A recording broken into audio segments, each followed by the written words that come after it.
Hey guys, so today I'm going to be doing a wrap up for June as well as a TBR for July. I am house sitting right now, so I am in a different location. My reading month as a whole was pretty good. I read quite a few things, more than I was really expecting to, because with me getting a job, I didn't really think I was going to have much reading time. So I'm pretty happy with the amount of things that I read. I actually read 4 books during the first week of June, but I'm not going to talk about them in this video because I talked about them in my TBR takedown wrap up. So I'm going to link that video here. I will run through the books really quickly just to let you know what I read, but I'm not going to talk about each one individually. We have How Zoe Made Her Dreams Mostly Come True by Sarah Strohmeyer, Dangerous Girls by Abigail Haas, Who is AC by Hope Larson, and The Disenchantments by Nina LaCour. So those are the 4 things that I read, and you can go watch my TBR takedown wrap up if you want to see me talk about those books specifically. So let's get into everything else that I read for the month.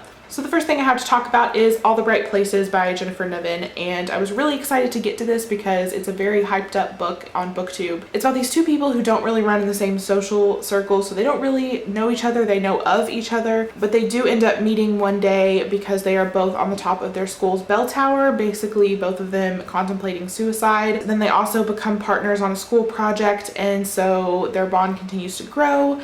And it's about their friendship and relationship, and I did enjoy it. I didn't like how certain things were presented, but I can't really talk too much about that without spoiling anything. So this book, the theme is mental illness, and I think the very important message behind it is that we do have to take that seriously because a lot of people don't in today's society. A lot of people brush it off, and this book shows why we really just can't do that because mental illness is a very real thing. I will say it took me like the second half of the book to really suck me into the story. The first half I was just still kind of unsure about how I felt on it. So yeah, overall it was good. I gave it 4 stars. I do recommend it. I can't say it's one of my favorites of all time, but it's something I definitely enjoyed reading. Next, I listened to the audiobook Rebecca by Daphne du Maurier, and I really loved this. It surprised me. I knew nothing about this book when I started it. I really loved the writing style. I think it was beautifully written. The first half of the book is definitely like,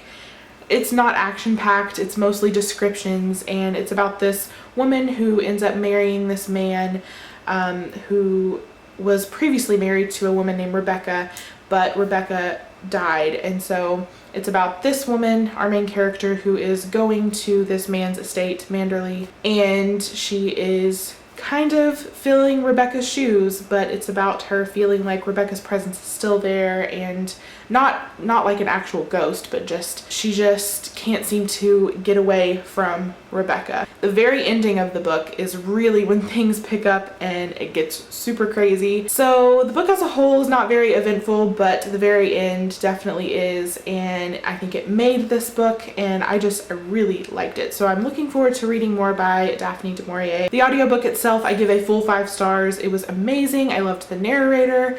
Really good. I highly recommend the audiobook, and I gave the actual story 4 stars. This next thing I actually did not finish, and I usually don't talk about books that I don't finish. I usually just don't finish them and move on, but this is one that I kind of want to talk about, and I'm thinking about doing like a full review of this book because I do have a lot to say, but I'll try to make it quick for this video. I tried to read Maybe Not by Colleen Hoover, which is a novella in the Maybe Someday series, which there's only 1 book and then the novella. Maybe Someday is one of my favorite books of all time, so I was super excited to read this, but it was very disappointing. This one is from Warren's point of view, and I didn't like Warren at all. I didn't really like him in Maybe Someday, but I was interested in getting to know him more with this book, but the more I got to know him, the more I kind of hated him. His thought process is just really horrible. The way he thinks about women and treats them is horrible. The sex scenes in this book were absolutely horrendous, and I couldn't get through them because it was basically rape, but it wasn't being presented that way because the author was presenting it like this is an okay thing, and it's not an okay thing. It very much supports rape culture, which I am very passionate about. If you want to hear me talk a little bit more about this in detail, I will do a video on it. It's hard to talk about it very much in this video where I'm talking about other things. But yeah, didn't like it, don't recommend it.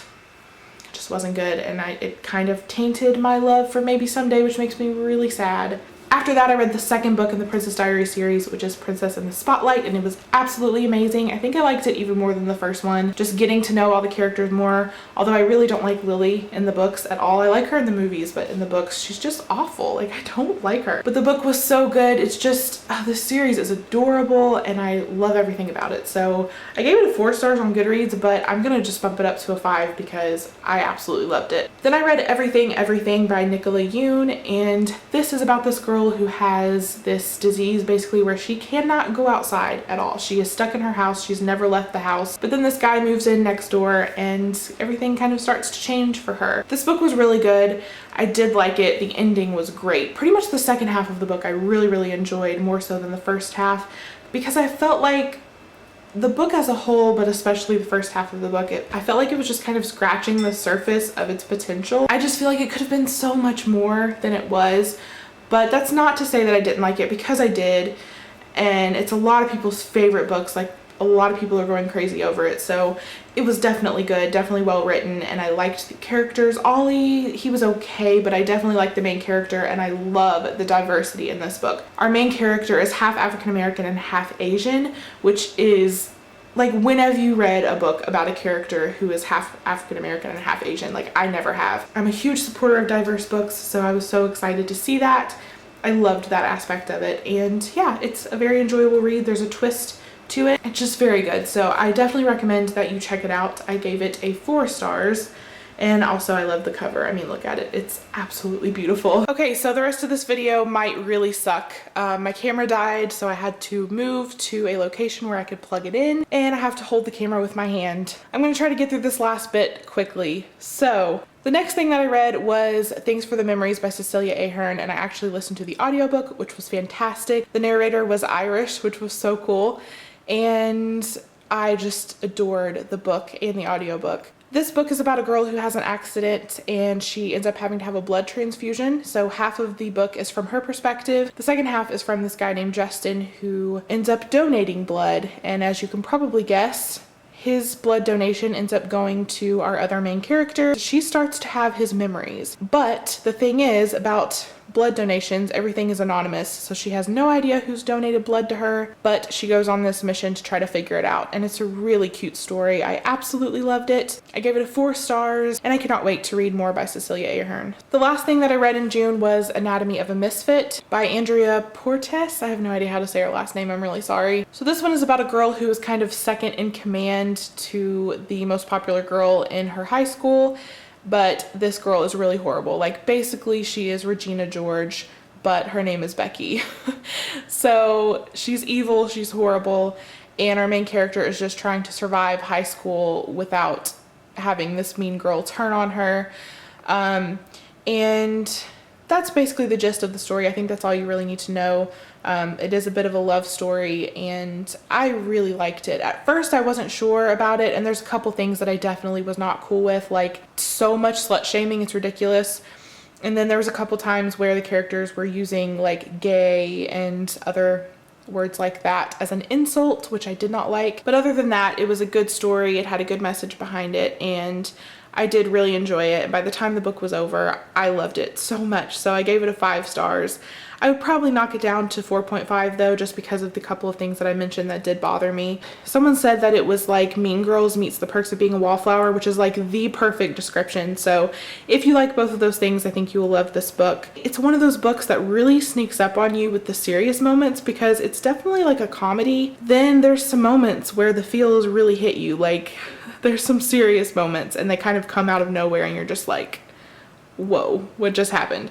So yeah, I really liked it, and I definitely recommend reading it. I think it's a pretty underrated book, and I think a lot of people would go nuts over it if they knew about it or if they read it.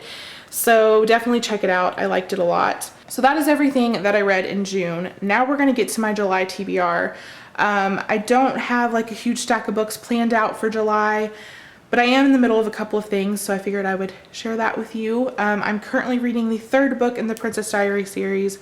Absolutely loving it so far, so I definitely want to finish that. I'm also in the middle of the 3rd Percy Jackson book. I'm on page 116 right now, so I definitely want to finish this one this month. And now I'm going to flip the camera around here and just show you this stack of books because these are a couple of things that I definitely want to try to finish. So this is a short story collection that I'm already in the middle of. If it'll focus, can you see that? Yeah, so I want to finish this before the month is over. I'd really like to read Reality Boy by A.S. King this month. And this one is a definite Saint Anything by Sarah Dessen. I got this book for my birthday and I want to read it so bad. That's really it for my July TBR. So that's it for this video. I'm really sorry that it was pretty much all over the place, but I got it filmed, so that's the good thing. And I hope you guys enjoyed it. I will see you guys in the next video. Bye. But other than that, my arm is really shaky. This one is about a girl who, what is this about? Oh, I gotta rest my arm. Then the other half is from this guy named Josh who, just kidding. Hey, Luna. So they end up forming, there was some yeah. I actually read 5 books, I think 5. Hold on a minute.